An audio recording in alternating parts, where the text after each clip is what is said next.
established an association for medical humanities, serving all of Ireland and the UK.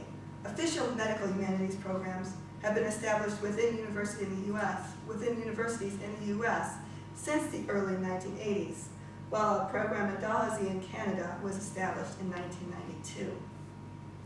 Key players in the medical humanities include MD and English PhD Rita Sharon and historian Tom Cole.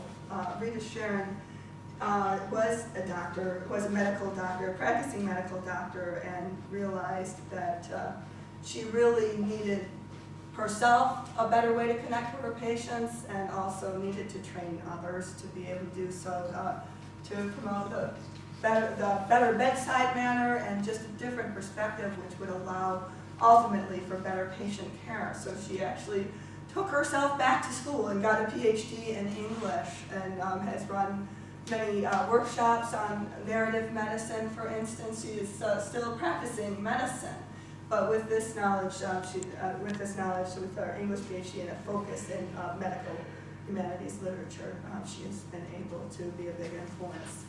Okay, the University of Texas Medical Branch and NYU have been two of the most prominent institutions in the development of medical humanities, although there are others.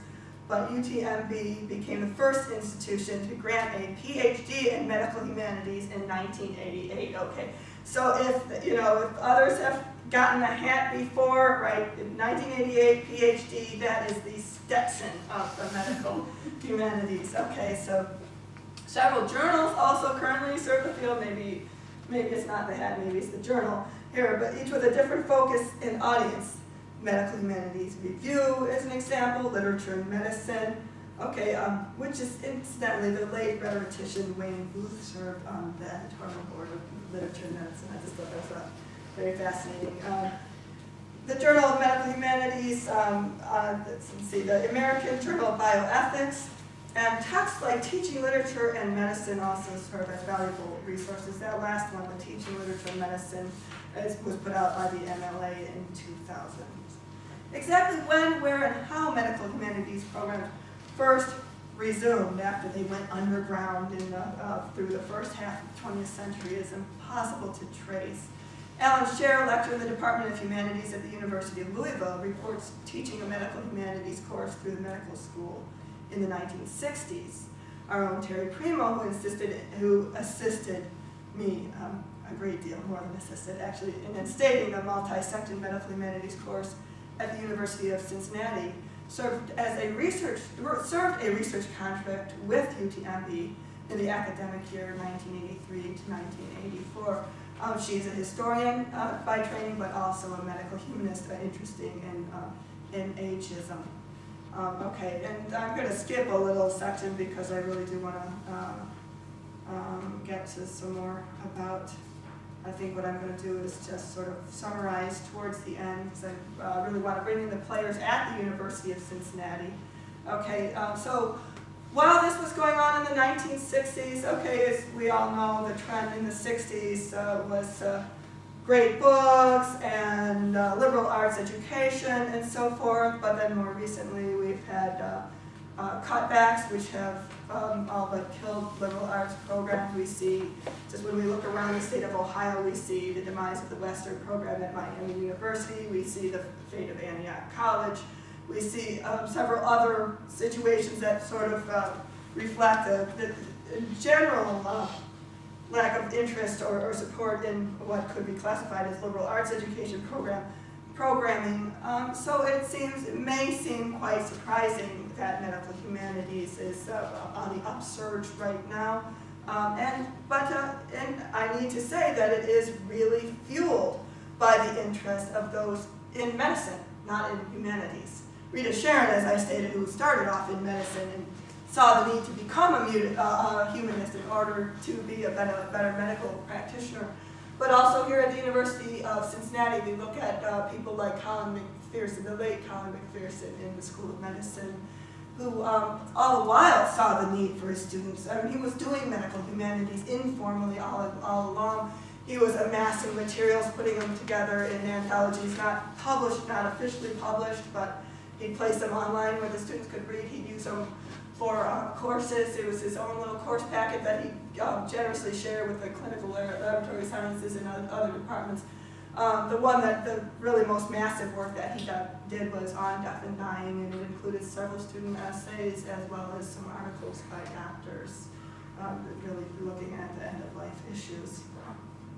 So we've also had many other things going on, though more locally, and I want to make sure that I get to this here.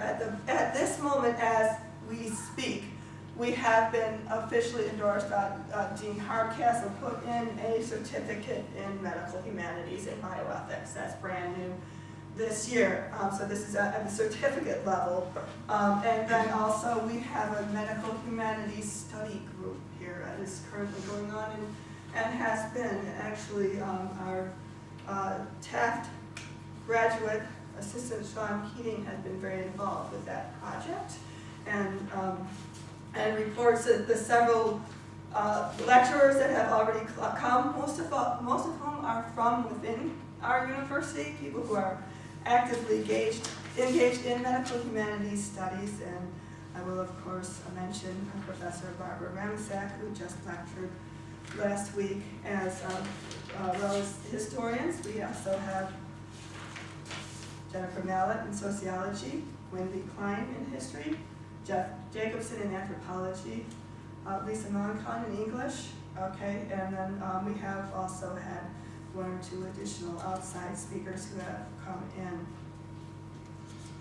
So I just also want to read this quote, share this with you from Sean. I take the goal of the Medical Humanities Group to be the advancement of research of those individuals conducting investigations at the intersection of medicine and the humanities.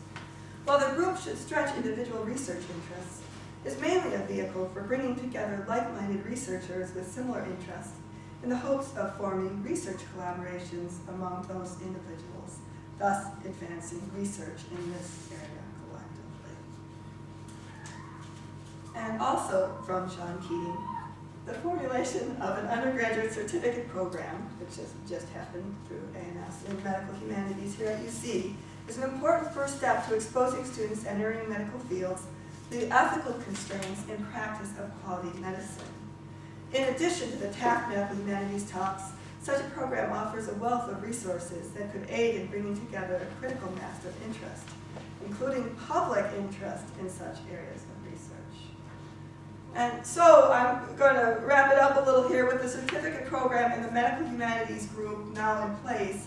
I believe 4 things need to happen at UC for us to stay organized as a viable medical humanities community serving both research and practical needs. 1, no, I only have 3, so pretend I didn't say 4, I said 3. 3 things need to happen, okay. Faculty need to be identified or to self-identify as researchers, potential lecturers, and course instructors. 2, and I think this is very critical, graduate students whose interests overlap with medical humanities must be identified and encouraged by the interdisciplinary group of faculty. And I've spoken already of two here whose work is involved in medical humanities, Ida Rappaport and Sean Keating. Undergraduate, the final one is that undergraduates need to be encouraged to explore medical humanities.